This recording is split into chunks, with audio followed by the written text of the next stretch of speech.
Bonjour, bonjour, je suis très heureux de vous retrouver en 2021 et je vous présente à toutes et tous mes meilleurs vœux de réussite. C'est donc le 31e webinaire Second Souffle. Second Souffle, voilà. Second Souffle. La mission de Second Souffle est d'accompagner tous les entrepreneurs en difficulté, micro-entreprises, freelance, indépendants, TPE, PME, avec ou sans salariés, avant et pendant les procédures, après la liquidation ou la cessation de leur activité, gratuitement, sans limite de temps et sans aucun critère de sélection. Toutes nos actions au quotidien avec nos bénévoles, avocats, coachs, experts comptables, experts métiers, et d'apporter l'accompagnement individuel nécessaire à l'entrepreneur en difficulté. Et puis aussi nos actions avec les jeudis du second souffle, nos journées 24 heures pour rebondir, nos formations et nos webinars, évidemment. Aujourd'hui, après 10 ans et demi d'existence, nous sommes présents dans 27 villes en métropole et aussi en outre-mer, et nous sommes reconnus d'intérêt général. Alors, je vous explique pour les nouveaux parmi nous qui ne connaissent pas cette plateforme de webinar. Sur la côté droit de votre écran, vous avez des onglets. Le premier, c'est le chat pour discuter entre nous. Et le deuxième, le question pour poser vos questions. Et puis, vous pouvez également voter pour les questions des autres, celles que vous trouvez les plus pertinentes. Donc, sur le côté droit de la question, vous avez une petite flèche, vous cliquez dessus, ça fait un vote. Attention, si vous recliquez, ça annule votre vote. Des petits soucis techniques, vous avez un lien tout en haut. Voilà. Allez, on va commencer l'année par se prendre une bonne dose de kiwi, d'orange, de citron vert, de fruits de la passion, c'est-à-dire une bonne dose de vitamine C pour vitaminer toute notre réussite entrepreneuriale. Et nos spécialistes de ce cocktail plein de soleil, celles qui vont nous booster pendant 1 heure, c'est Siam et Sophie. Bonjour les amis. Bonjour. Alors, Siam, on n'a pas la caméra, ça y est, voilà. Bonjour. Alors, je vous rassure, mes amis, vous n'êtes pas sur une chaîne de téléachat et on ne va pas vous parler du meilleur presse-agrumes pour réaliser vos cocktails. Siam et Sophie vont vous parler de digital. Mais pour commencer, qui êtes-vous, mesdames, Siam et Sophie? Racontez-nous un peu votre parcours en quelques minutes. Alors, qui commence? Siam, on commence par toi? Ce sera moi, effectivement. Bonjour à toutes et à tous. Bonne année, meilleurs vœux pour 2021. On est ravis de vous retrouver aujourd'hui, Sophie et moi, en compagnie de William, pour Second Souffle, dans ce webinaire que l'on voudra inspirant et digitalisant, idéalement. Je vois sur le forum un certain nombre de noms que je connais et merci à toutes les femmes qui ont pu nous accompagner et qui ont rejoint ce webinaire aujourd'hui. Je suis ravie donc de vous retrouver aujourd'hui pour vous expliquer donc les points que nous on va évoquer, notamment dans un premier temps donc l'entrepreneuriat et puis ensuite la digitalisation. Pour celles qui ne nous connaissent pas, je suis donc Siam Naïtadad et je suis une slasheuse. J'ai donc dans les slasheurs et les personnes en multi-activité. Je suis coach en développement professionnel, formatrice en ressources humaines pour un certain nombre d'entreprises, mais également d'écoles sur Paris. Et j'accompagne aussi, dans le cadre de consulting RH, les entreprises dans les thématiques recrutement, formation, gestion des talents. J'ai donc un parcours assez riche, ça fait plus de 20 ans que je suis en activité, avec une première création d'entreprise en 2011 dans le secteur c'était un centre de remise en forme. Et puis aujourd'hui, entrepreneuse, et ce depuis un peu plus d'1 an. Donc je suis freelance dans toutes les activités que je vous ai énumérées précédemment. Je vais laisser Sophie se présenter. Alors, bonjour à toutes et à tous. Merveilleuse année également pour 2021. Alors, pour ma part, je suis donc Sophie Piochmaille. J'ai été responsable marketing, web, communication et achat pendant 8 ans au sein d'une agence d'événementiel spécialisée dans les événements B2B, les petits et moyens événements B2B. Et à côté de ça, je suis improvisatrice et coach donc en improvisation théâtrale depuis maintenant à peu près 17 ans. Et c'est ma grande passion. j'ai donc décidé de me lancer dans une aventure entrepreneuriale qui allait allier, on va dire, mes compétences métiers et de formation universitaire avec ma passion, l'improvisation. Et c'est pour ça que j'ai un double profil, également un peu slasheuse, qui est d'une part de la formation du consulting sur tout ce qui est marketing digital et d'autre part autour des techniques d'improvisation théâtrale, ce qui me permet à la fois de faire des team building autour de cette discipline, tout comme des formations à la prise de parole en public, qui est mon grand sujet. Voilà pour ma présentation personnelle. Excusez-moi, c'est quoi une slasheuse? Alors ce sont des multi-compétences, multi-casquettes. Quand on n'a pas quelque chose de très défini, par exemple juste formateur en marketing digital et qu'on propose une activité et une autre, on parle de slash comme le caractère, voilà, la barre oblique, le caractère spécial du slash. Certains même ont des activités totalement différentes, comme par exemple consultant en marketing digital slash couturière. Ça peut être aussi ça, un slasher ou une slasheuse. Voilà. Et donc notre binôme, c'est aujourd'hui un binôme à la fois donc complice et complémentaire qui s'est rencontré par hasard lors du programme She Means Business où nous avions toutes deux postulé pour être ambassadrices. Siam, je te laisse présenter le programme. Oui, merci Sophie. Alors pour celles qui nous avaient suivis en 2019, il y a un programme qui a été initié par She Means Business. Alors She Means Business, c'est un programme international qui a été lancé par la numéro 2 de Facebook en 2018. Elle avait souhaité lancer ce programme pour justement favoriser, se rendre compte qu'il y avait de fortes inégalités femmes-hommes, ce n'était pas une surprise, mais en tout cas, elle a décidé de déployer des actions internationales pour faire en sorte que les femmes, à travers le monde, au travers d'ambassadrices qui auraient été présélectionnées, puissent recevoir une formation gratuite sur l'entrepreneuriat et sur les métiers du digital, puisqu'on notait un grand écart entre les hommes et les femmes aussi dans le domaine du numérique. Et donc, Facebook s'est associé à une start-up parisienne qui s'appelle donc Social Builder et qui a lancé, alors Social Builder, c'est une école, c'est un centre de formation qui agit pour la mixité dans le numérique et qui est aussi labellisé Grande École du numérique. Et ils ont donc été choisis par Facebook pour déployer le programme She Means Business en France. Et donc en 2019, Sophie et moi, nous ne nous connaissions pas au mois de mai. Et en juin, nous avons eu le plaisir d'être sélectionnés par le programme She Means Business parmi les 100 femmes qui en France ont été choisies pour déployer le programme en France et en Outre-mer. Et nous sommes rencontrés dans les locaux de Facebook à Paris. Par hasard, je posais une question et j'ai parlé de Chatou, la ville dont je suis originaire. Et une seconde personne m'a dit « Je suis de Chatou !» Et donc, l'aventure a démarré ensemble ainsi.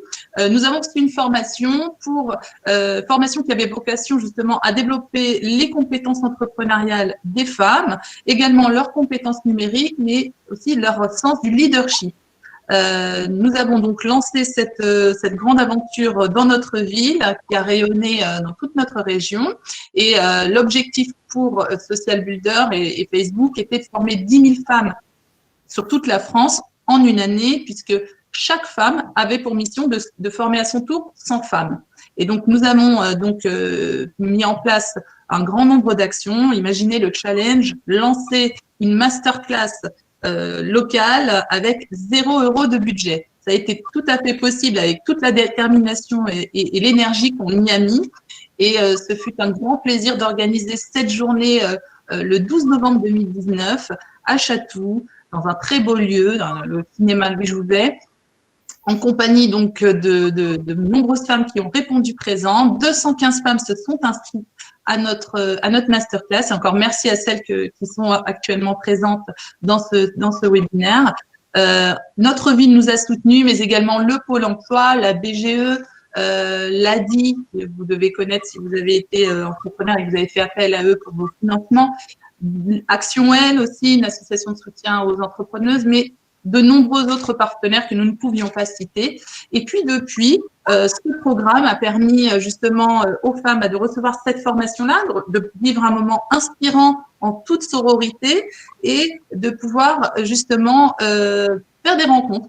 Alors, il y a eu de belles histoires aussi, puisque certaines se sont rencontrées, certaines ont rencontré aussi leurs futurs associés et se sont lancées dans l'entrepreneuriat. Et nous sommes ravis d'avoir, à notre niveau, pu contribuer à cette avancée, en tout cas d'un point de vue local.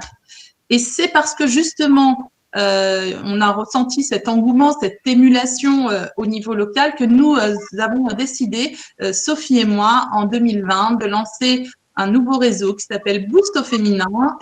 Boost au féminin, ça a été un lancement aussi qui a été boosté à son tour par la mairie de notre ville, qui voulait que nous continuions l'aventure et que nous puissions mettre en place des actions pour justement permettre aux femmes de sortir, je dirais, de l'isolement et de permettre justement leur inclusion dans des projets d'entrepreneuriat, de permettre des échanges, des moments de partage et d'organiser des événements. Le dernier en date, c'était le 15 octobre 2020. On a organisé un afterwork qui a eu un grand succès, la veille du couvre-feu d'ailleurs, donc on a eu beaucoup de chance. Et donc, nous avons ainsi confirmé qu'il y avait un vrai besoin en local d'accompagner ces femmes.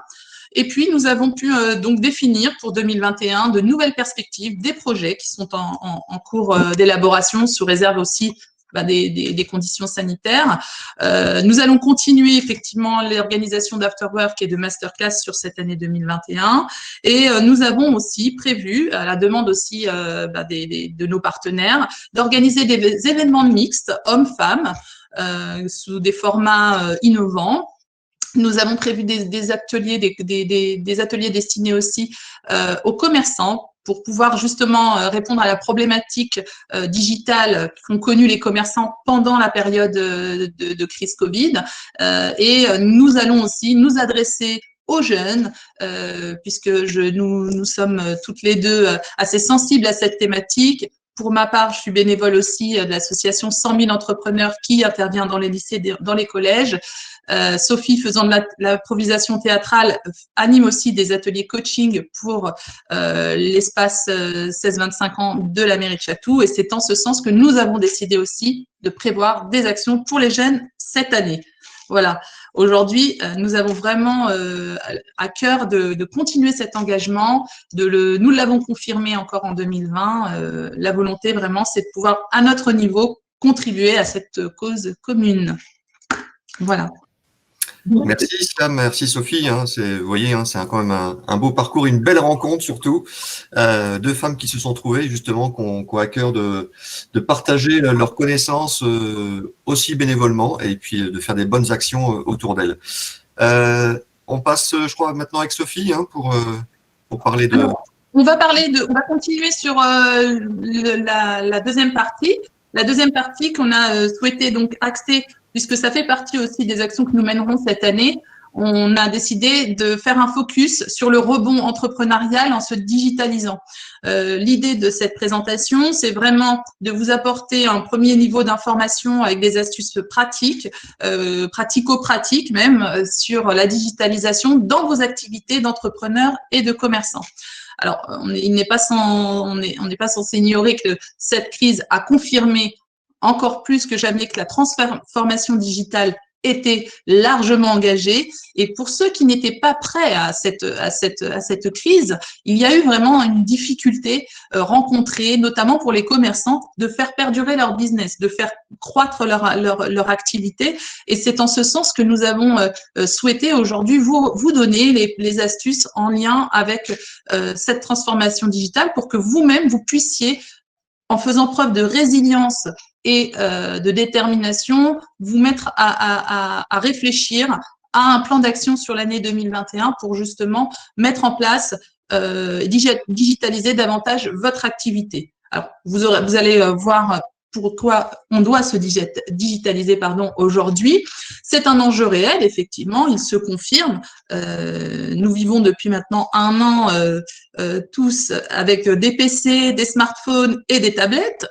Nous essayons tous de réduire un certain nombre de déplacements, mais au-delà de cela, on se rend bien compte que cette révolution digitale, elle est largement amorcée et que ne pas s'engager dans cette révolution digitale, dans cette transformation, c'est malheureusement perdre certaines opportunités. Donc, il est important que vous puissiez vous poser un certain nombre de questions et aussi qu'il y ait une prise de conscience de l'importance de faire un pas vers le digital. Aujourd'hui, 59% des entreprises du commerce estiment que cette digitalisation, elle va avoir un impact encore plus important à horizon 2025. Donc, il est important de faire en sorte de mettre en place des actions pour rester effectivement dans la course face à une économie qui se mondialise et puis qui fonctionne effectivement à ce qui va assez vite. On a des concurrences qui se développent et des concurrences de plus en plus rudes. S'adapter aussi au changement d'habitude de consommation des clients. Vous avez donc pu constater, tout comme moi, en tant que consommatrice, que nous sommes amenés à se renseigner avant de se déplacer vers un commerçant, de passer des commandes en ligne. Et tout cela n'est possible que si vous trouvez des commerçants qui ont une identité numérique clairement établie sur le net. Il est important aussi de s'adapter à l'évolution des attentes de vos salariés. Pour celles et ceux qui ont des collaborateurs, il faut savoir que la digitalisation, c'est aussi faciliter le travail aussi de vos collaborateurs au quotidien. Et puis, c'est aussi faire face à tous les nouveaux risques que rencontrent les entreprises. Et puis, parmi les risques, on a effectivement ce risque sanitaire qui s'est greffé à nos vies. Et il est important clairement, de s'interroger pour anticiper ce type d'événements, d'imprévus qui peuvent avoir des impacts assez importants. Merci. Et donc, pour continuer, on va faire un petit peu le point sur la différence entre la e-réputation et l'identité numérique. Parce que être connecté, entrepreneur connecté ou commerçant connecté, c'est être sur la toile, sur Internet et être visible en tout cas de nos clients et prospects potentiels ou acquis. Donc, quelle est la différence? En fait, on va parler globalement d'une e-réputation. Ça va englober un peu tout ce qui est dit et ce qu'on va dire de nous et ce que nous allons annoncer. Il y a d'une part donc ce que je dis de moi, qu'on va pouvoir considérer comme étant l'identité numérique. Ça va être donc, je vais en être la source de toute cette information-là. Et d'autre part, on a ce que les autres disent de moi. Et ça, je ne vais pas pouvoir le maîtriser. Et ça va faire partie de mon e-réputation qui va être un peu l'image que je vais subir. Sur la partie maîtrisée, donc mon identité numérique, il y a plusieurs choses qui vont contribuer à celle-ci. Je vais avoir mon site internet, par exemple, le contenu, ce que j'y mets, si j'en mets un, si j'ai un site, des pages, ma page sur les réseaux sociaux, ainsi que toutes les publications que je vais faire, éventuellement des communiqués de presse qui vont parler de moi en ligne ou des interviews, enfin en tout cas tout le contenu que j'aurai maîtrisé en amont. Ce qui est important, c'est de communiquer efficacement et régulièrement et principalement auprès de votre cible et des clients qui vous connaissent déjà. En tout cas, essayez de vous focaliser sur ce cœur de cible. Pourquoi? Parce que ça va être, ces gens-là seront vos meilleurs ambassadeurs. Et donc, face à ça, qui dit ambassadeur dit souvent aussi des avis, et ça va agir sur ce que disent les autres de vous. Et comme vous pouvez le savoir, des avis, par exemple, peuvent être aussi bien positifs que négatifs. Donc, on va essayer de maximiser les avis, en tout cas les communications sur nous qui sont positives, évidemment, plutôt que négatives. Et donc, ce que les autres disent de moi, ça va être, comme je vous le disais, les avis clients, mais ça peut être aussi des commentaires sur les réseaux sociaux qui vont parler de vous sans forcément que ça soit en lien direct avec votre page. Et ça peut être plein d'autres choses. Je voulais vous mettre en avant ça, parce que c'est important, on n'y pense pas toujours, mais par exemple, les données qui vont être sur Infogreffe, Whois, de la FNIC, Google My Business, sur lequel je reviendrai tout à l'heure parce que je pense que c'est quelque chose qui est assez important. Google My Business, vous avez généralement, quand vous êtes un commerçant ou un indépendant en lien avec ses clients, des pages qui se créent automatiquement, sur lesquelles les gens vont mettre des informations sur vous. Et si vous n'avez pas la main dessus, eh ben tout ça, ça va participer à votre e-réputation et potentiellement potentiellement négativement. Donc c'est important d'avoir toujours de bien regarder tout ce qui parle de vous. Et ça implique d'être en constante veille. Alors constante, en tout cas, il faut avoir une veille assez régulière pour maîtriser votre e-réputation et pouvoir agir du mieux que vous pouvez. Je vous donne un autre exemple sur Infogreffe. À l'époque, quand je travaillais dans l'événementiel, l'entité avait été revendue, avait été rachetée et avait changé de raison sociale. Et donc, l'ancienne raison sociale qui était notre marque entrepreneur, la marque de l'entreprise, la marque commerciale, était considérée sur Infogreffe comme n'existant plus. Ce qui donne une super mauvaise image alors que vous existez encore. Si des grosses entreprises nous cherchaient, vous voyez que l'entreprise avait été liquidée. Donc c'est important de toujours être vigilant sur les infos qui avec votre nom en tout cas qui parlent de vous. Voilà pour le petit focus, ce que je dis de moi, ce que je dis des autres. Et donc ensuite, comment communiquer efficacement, Siam? Alors, merci Sophie. Effectivement, il est important en amont de la communication de cette identité numérique de définir les bases de son marketing digital. Alors, on ne vous fera pas un cours de marketing digital aujourd'hui. Néanmoins, il y a un certain nombre de paramètres à définir en amont. Lorsque l'on communique de façon digitale, on va se poser la question de à qui je dois communiquer ce message. Et c'est ce que l'on appelle dans le jargon du marketing digital le persona. Définir son persona, c'est étudier ma cible. Qui est la personne à qui je vais adresser mon message? Qui je souhaite atteindre? Quel est son profil? Quelles sont ses habitudes? Ainsi, lorsque je vais pouvoir définir mon persona, je vais constituer ce qu'on appelle une audience. Et cette audience va ensuite recevoir le fameux message. Le message que je vais réfléchir de façon pragmatique en me posant la question de qu'est-ce que je propose en termes de service? Quelle est ma valeur ajoutée? Ce qu'on appelle la proposition de valeur. Et lorsque j'ai réussi à verbaliser cette proposition de valeur par différentes méthodes pour comprendre on a une série de questions, ce qu'on peut appeler le QQOQCP pour ce type d'outils, on va pouvoir résumer en une phrase littérale, une phrase différenciante, le message que l'on souhaite passer à notre audience préalablement définie. Et à partir de là, on va choisir des canaux de communication qui seront adaptés à chaque cible. Si j'ai défini que j'ai une cible jeune, une cible femme, une cible senior, une cible entreprise, eh bien, je vais choisir le meilleur média pour pouvoir communiquer ce message. D'accord? Et parmi donc les médias, vous en avez pléthore qui existent à votre disposition. Excuse-moi, Siam, mais moi, j'y connais rien. Oui. Comment je sais si tel ou tel média est fait pour telle ou telle catégorie socio-professionnelle ou telle cible? Alors, je peux utiliser les paramètres de recherche que l'on va. Si par exemple j'ai une cible, une cible jeune, je sais que potentiellement elle va passer beaucoup de temps sur Instagram, sur Facebook, sur Snapchat aussi, et donc je sais que le message que je vais pouvoir communiquer, il va plus facilement toucher cette audience via ce média-là.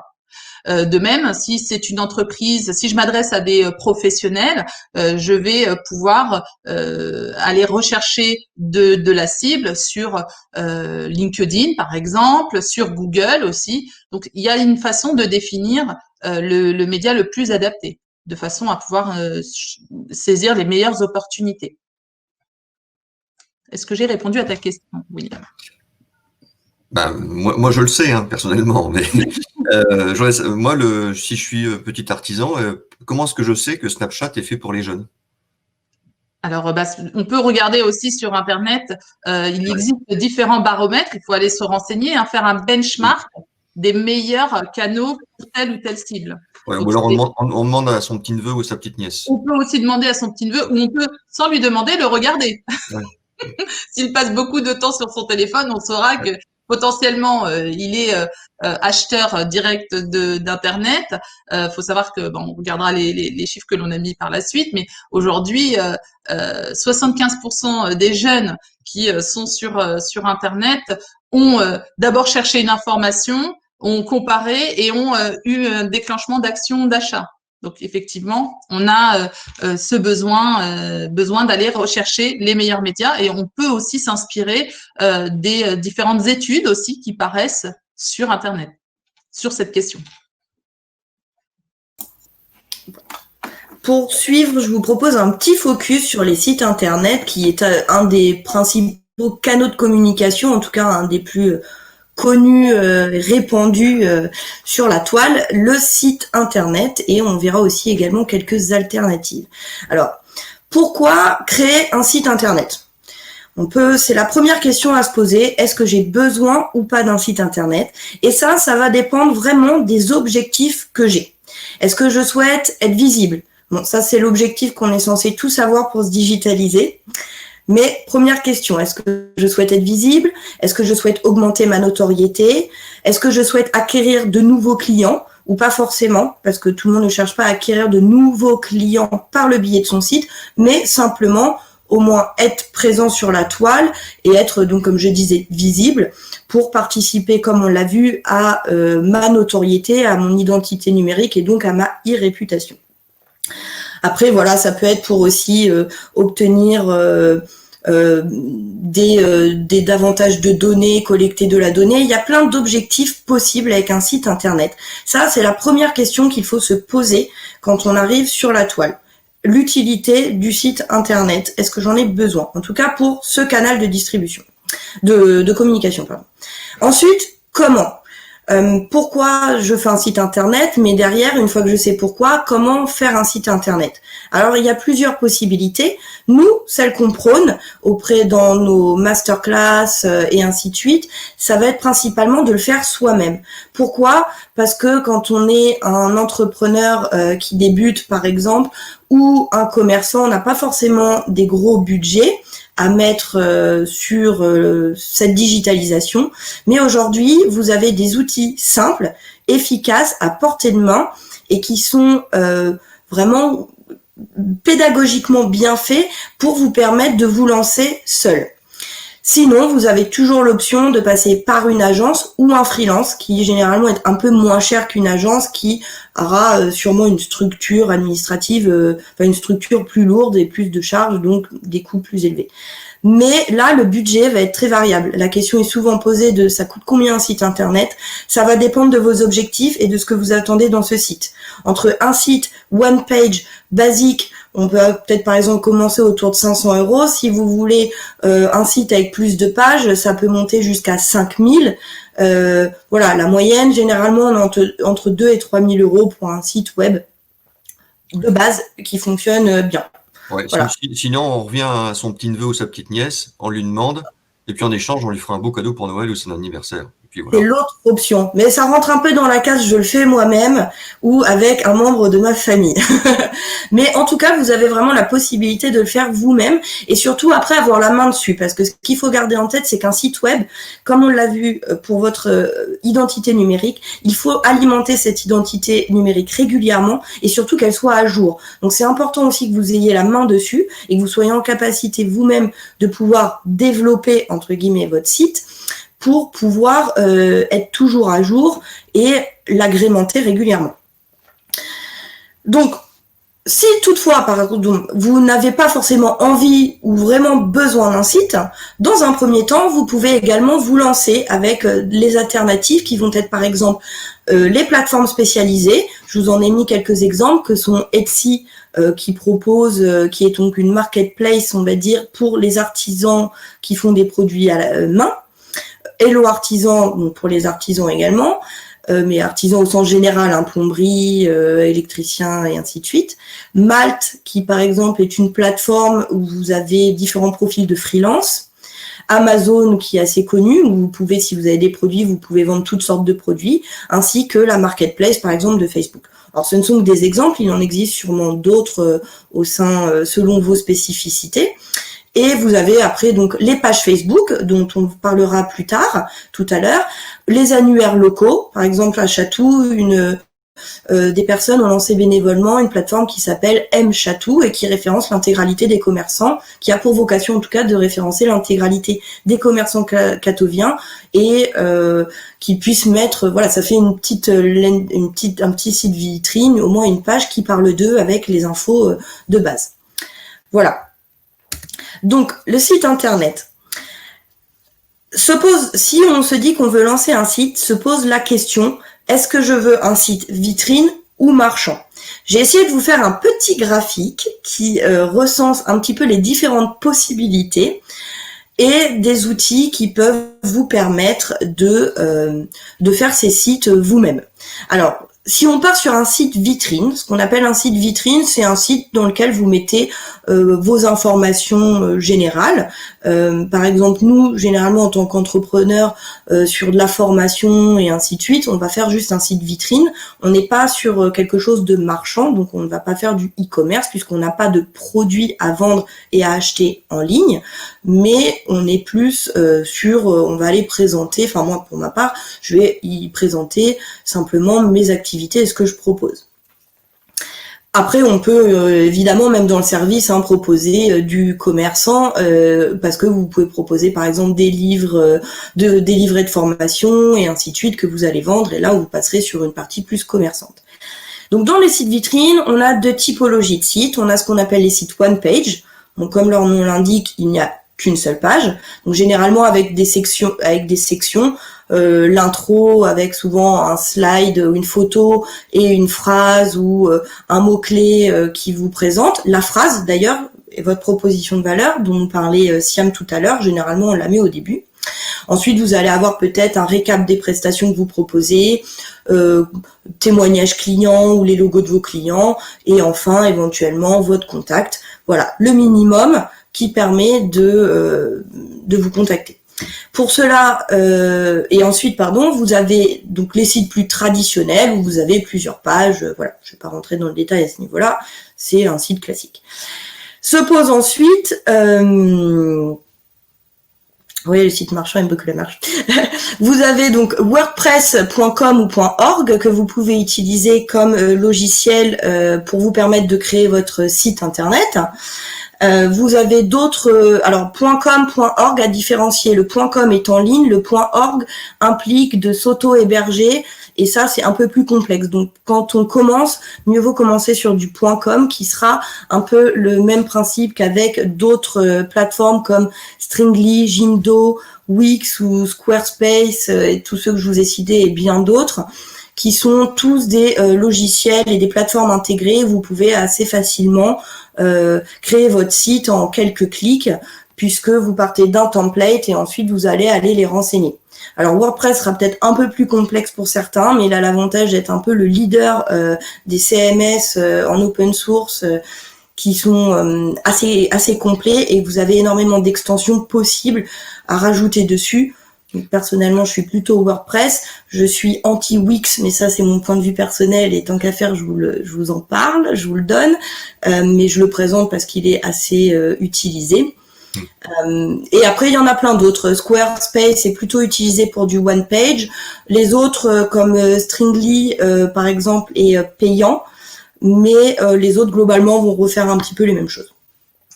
Bon, j'espère que tout le monde a compris, parce qu'il y a eu beaucoup d'anglicismes. J'aime beaucoup les anglicismes. En tous les cas, je remercie Peggy pour son bon mot, parce que effectivement, moi je l'avais vu depuis tout à l'heure, le site marchand avec un T. Donc merci Peggy, parce que j'ai rigolé bien intérieurement. Donc maintenant, on va donc passer au site marchand, Sophie. C'est ça, qui donc marche beaucoup.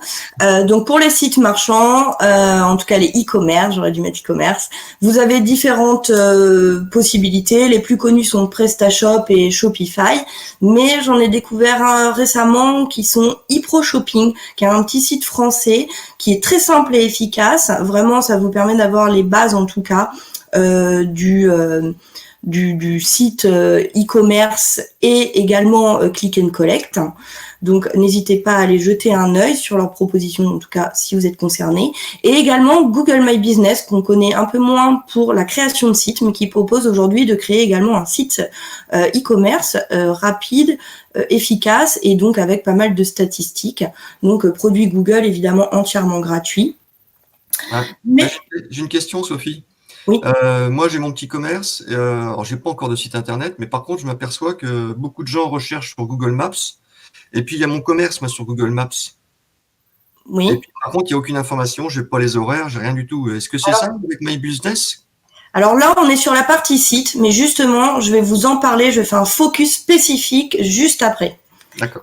Parce que je trouvais que c'était un peu la base, en effet, pour le commerçant, ne serait-ce que même si on n'a pas du tout de site internet.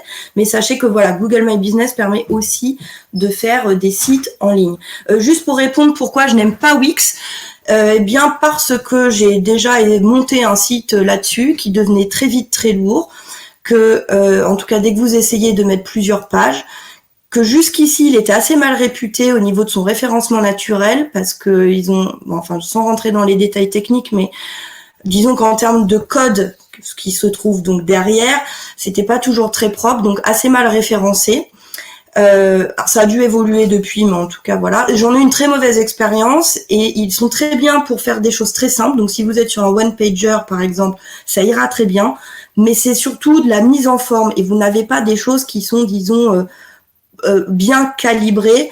Et on peut très vite avoir quelque chose avec une image qui va pas bien se caler et ainsi de suite. Et moi, je suis pas adepte de ça. Voilà. Donc je déconseille Wix. Alors, Wix, c'est très bien, effectivement, pour une petite page. Si vous voulez débuter, si vous voulez vous familiariser, Wix, ça va être très bien. Effectivement, ce sera peut-être pas un truc super classe, mais c'est assez intuitif. Moi, j'ai un ami qui a 61 ans, pour son commerce, il l'a fait tout seul, j'étais étonné. Il s'est très bien débrouillé. Donc, voilà. Après, c'est vraiment une question de goût. Hein. Ouais. On veut pas, voilà. Moi, personnellement, je suis pas pour, et aussi pour les questions de référencement, qui, j'espère, ont évolué, mais ils avaient mauvaise presse quant au référencement naturel. Et donc, référencement naturel égale votre position dans Google.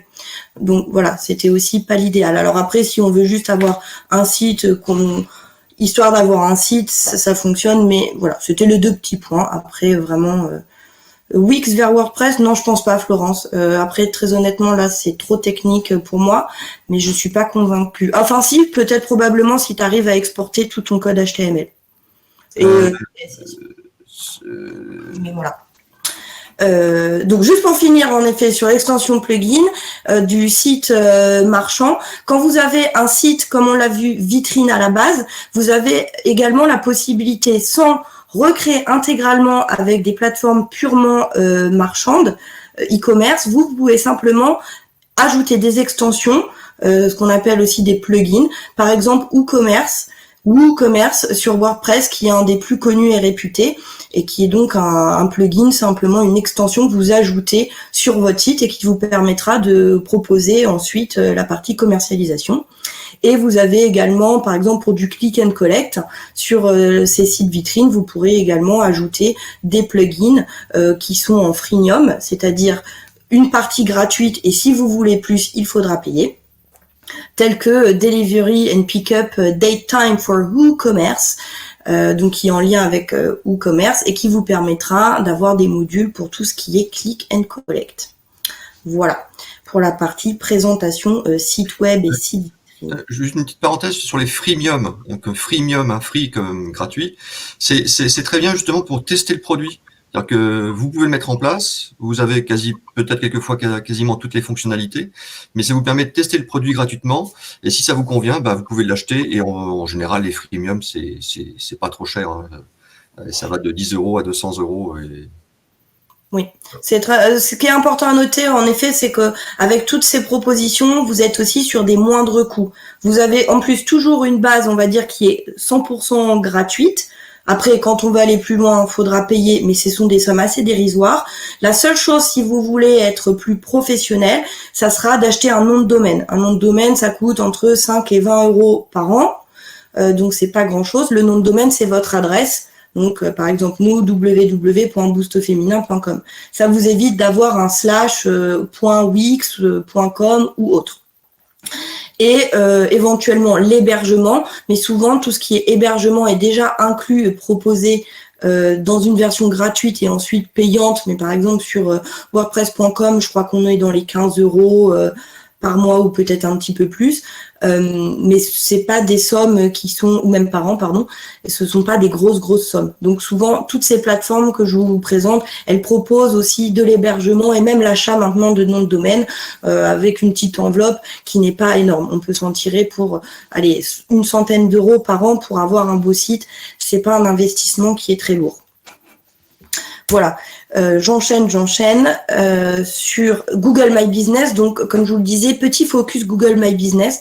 Pourquoi ? Parce que c'est surtout quand vous êtes quelqu'un en lien avec du client, un commerçant, un libéral ou une entreprise locale, ça va être le premier outil de référencement naturel local qui est gratuit. Donc, comme en parlait William, je suis commerçant, mais je me rends compte que j'ai un Google My Business et qui n'est pas renseigné. La première des choses à faire, c'est donc de revendiquer son établissement.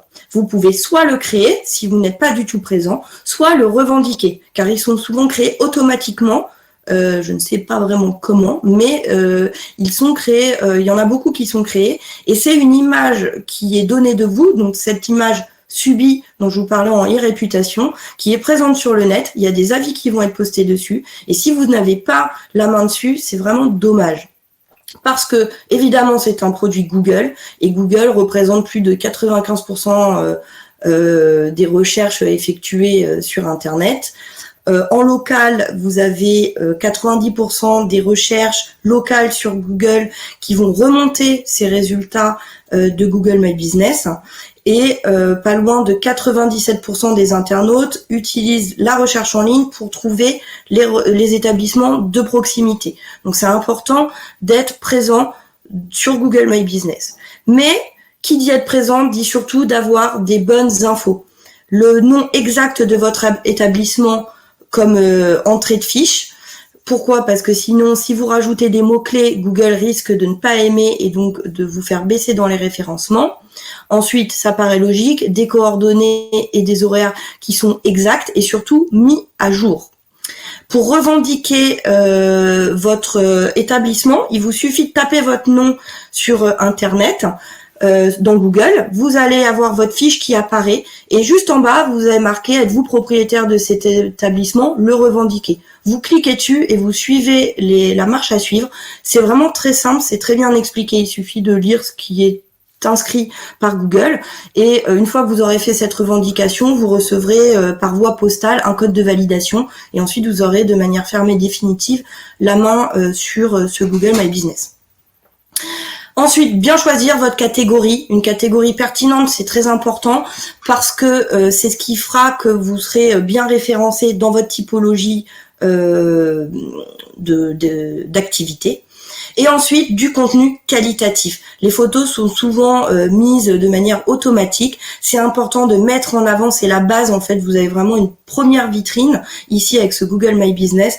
Mettez de belles photos, une jolie description avec votre proposition de valeur. Si vous avez un site web, mettez le lien vers votre site web. Si vous n'en avez pas, ce n'est pas grave.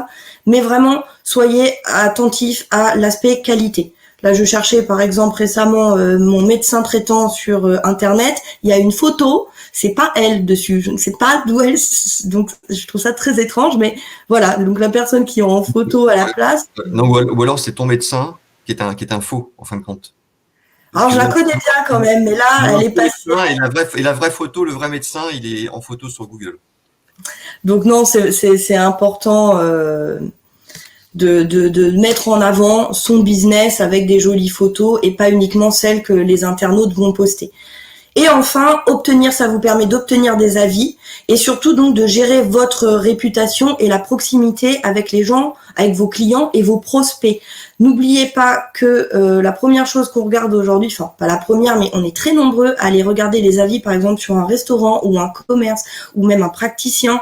Et si il a beaucoup d'avis, on a plus confiance dans l'avis, mais si les avis sont négatifs, on va pas forcément y aller. C'est important pour vous de bien répondre à ces avis. S'ils sont négatifs, en mettant quelque chose de positif, essayer de comprendre, essayer de corriger le tir. Et s'ils sont positifs, de remercier les personnes, puisque ça ne fera que montrer que vous êtes humain et proche des gens et que ça vous intéresse.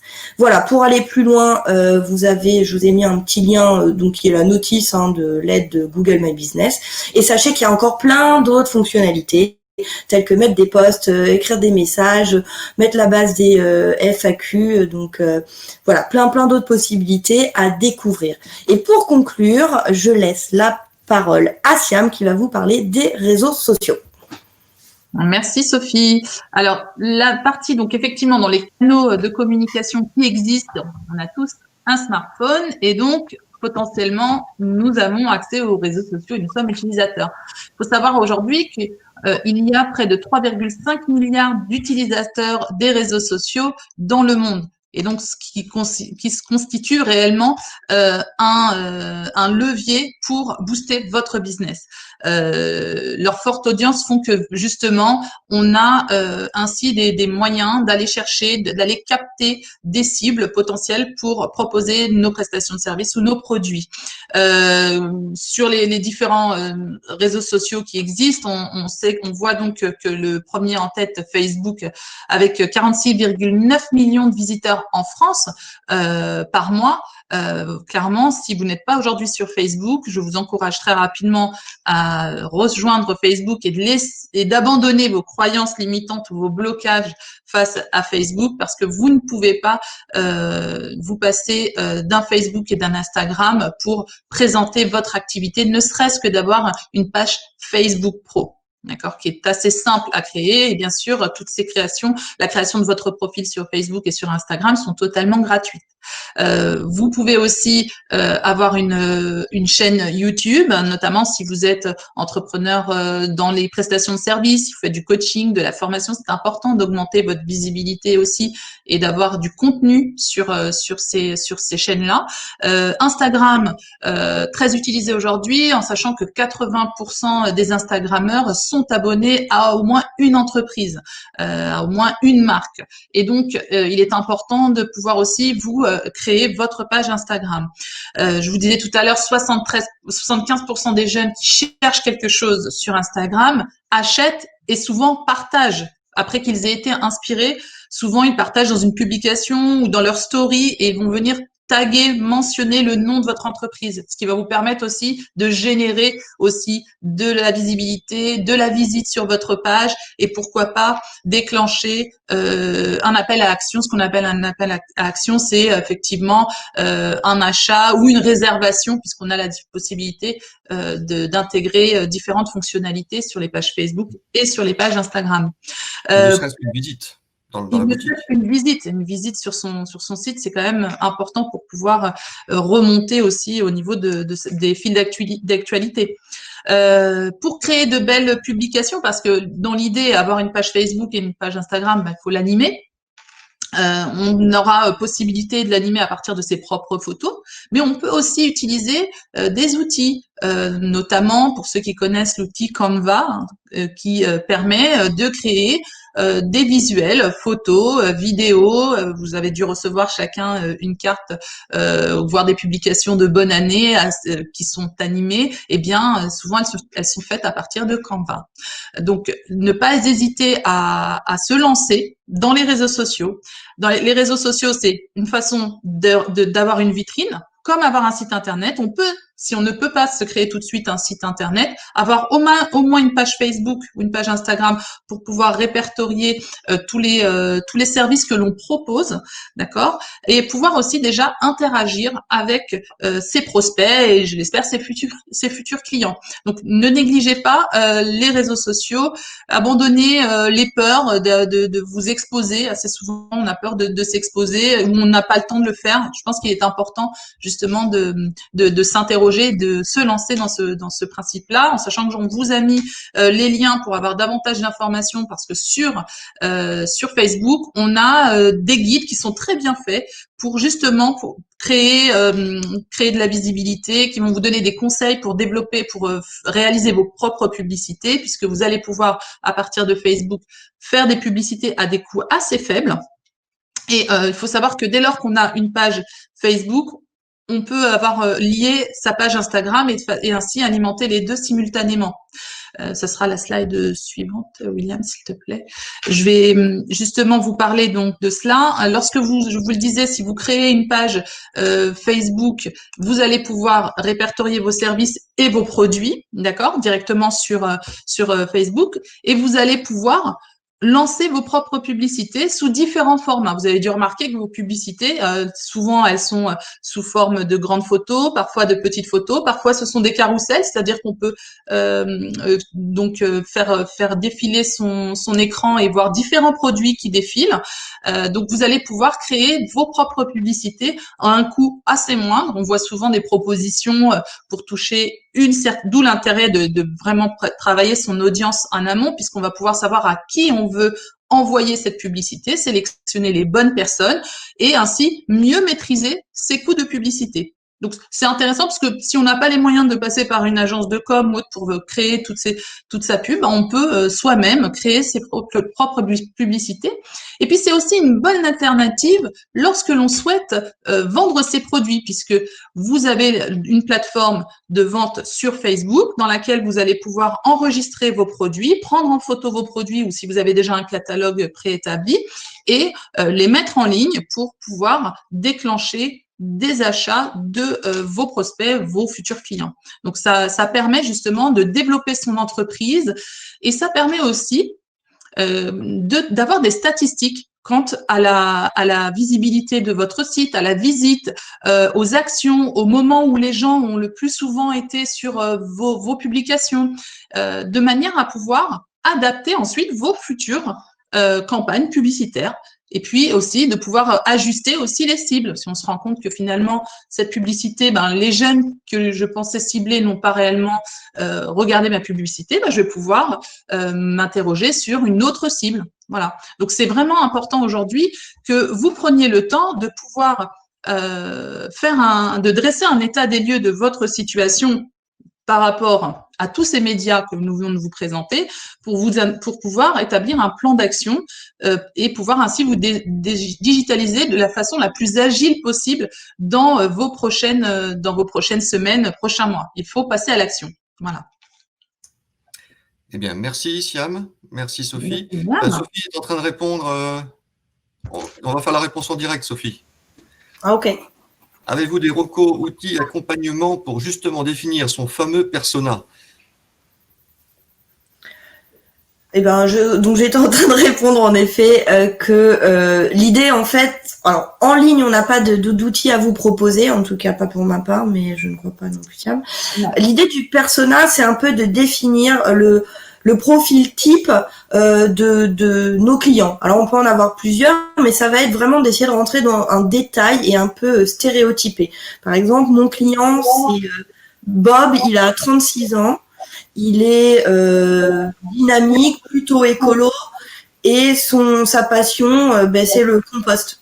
Voilà. Et c'est de dire, hop, ça c'est ma première cible. Et donc cette cible-là, je vais plutôt l'adresser via tel ou tel canal. Peut-être que c'est pas en étant sur Google My Business que je vais le toucher, parce que lui, il sera peut-être plutôt sur Estia. Qui est plus pardon, pas Estia, Ecosia, qui est un moteur de recherche plus écologique. Ou moi, mon profil, c'est James, qui a 19 ans, qui est en début d'études. Sa passion, c'est de faire du sport, et il sort souvent avec ses copains. Bon, peut-être que James, suite à ça, je saurais que il faut que je m'adresse à lui plutôt sur Instagram parce qu'il est jeune, et ainsi de suite. Donc, on est plus là-dedans quand on crée des personas. Je sais pas si tu as quelque chose à rajouter, Siam. Le micro, Siam. Désolée. Je disais oui, c'est vraiment de dresser sa fiche d'identité à ce persona et de pouvoir obtenir. C'est comme quand on fait une étude de marché, hein, dans le marketing traditionnel, on essaie d'établir la fiche descriptive de qui est le potentiel utilisateur de mon service. Mais nous n'avons pas d'outils en l'état qui permettent de le faire. Une question pour vous, je crois. Une question de Gersande. Pouvez-vous nous en dire un peu plus sur Boost au féminin? Est-ce que c'est partout en France? Pour l'instant, c'est tâche à tout, mais peut-être qu'à terme, on aura le plaisir d'organiser également des événements partout en France, si nous avons des contacts avec d'autres municipalités avec qui collaborer. Mais pour l'instant, nous sommes catoviennes, voilà. Catoviennes, c'est trop bien. Oui, parce que les habitants de Château s'appellent des catoviens, précisons, Sophie. Oui, voilà, parce que je pensais à franco-français, donc catovien, mais voilà, je n'ai pas. Mais en fait, Boost au féminin, c'est vraiment un réseau de partage, et j'ai envie de dire qu'on peut partager partout en France, partout dans le monde, dès lors que le dénominateur commun, c'est l'entraide entre entrepreneuses ou porteuses de projets. Dans l'idée, on aimerait pouvoir le développer, et c'est une récente, c'est un récent lancement, mais on commence à être sollicité autour de nous par d'autres villes, donc c'est en train de se développer. À ce titre, on a un groupe privé Facebook que vous pouvez rejoindre si vous êtes une femme uniquement, hein, parce que ça ne marche pas pour les hommes, on ne vous accepte pas, messieurs. Sur Boost, notre groupe Boost au féminin. Ce réseau-là, par contre, pour l'instant, il est français et même international puisqu'il est en ligne. Donc, n'hésitez pas à taper Boost au féminin en un seul mot sur Facebook pour nous rejoindre. L'idée, c'est de partager. Nous, on essaye de vous envoyer des webinaires qui peuvent être inspirants. Vous pouvez aussi parler de vous, partager vos doutes, vos interrogations, vos envies. C'est vraiment, on a essayé de créer un réseau on a créé un réseau qui se veut être dans le partage, où on a on peut être là les unes pour les autres et échanger en toute convivialité. Voilà. Tout à fait. Bien, écoutez, merci beaucoup. Je pense qu'on a captivé beaucoup de monde aujourd'hui encore. C'était bien boostant.